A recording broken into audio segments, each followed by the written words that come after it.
Ka Zoti na fal musliman që vetëm e çu këtë përpara pa e çojnë mbrapa. Se vetë po shkojnë mbrapa, se kuptu një herë këtë fe madhështore që quhet Islam. Ku është defekti i parë? Defekti i parë është sepse Islamin ne nuk e morëm si shkollë. Para se me hy klas parë, shkum direkt e ditën e parë në universitet, as nuk e kuptuam profesorin që na dha lëndën, duke mos e kuptuar vetë ja dham gabim atij që ja shfaqëm. Çdo thot ta kuptosh Islamin drejt bukur. Islami nuk fillon nga detajet dhe nga zhëja. Islami kuptohet nga aja.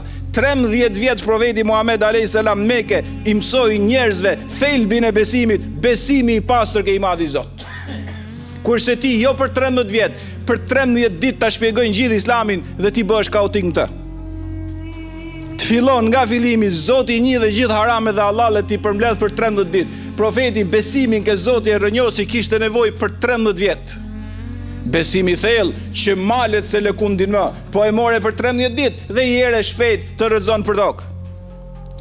Besimi i pastër do të thotë i ndërtuar mbi diturinë dhe meditimin.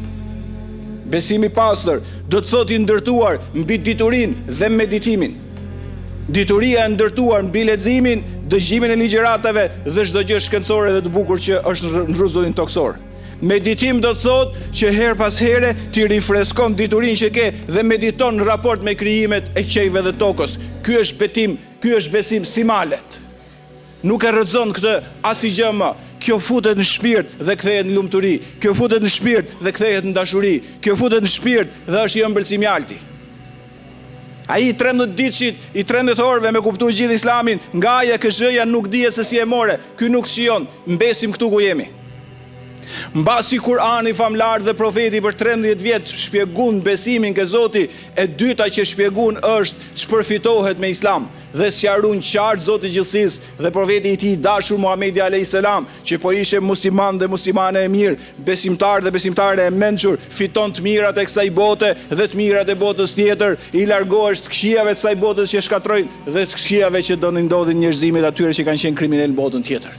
Dhe kur njeriu kupton se çfarë përfiton nga ky Islam i mrekullueshëm dhe pse e zbriti Zoti të përsosje ne të bëjmë njerëz shkëlqyeshëm, këtu atëherë s'ka gjë që e lëkundi kthehet në dashuri besimi Islam.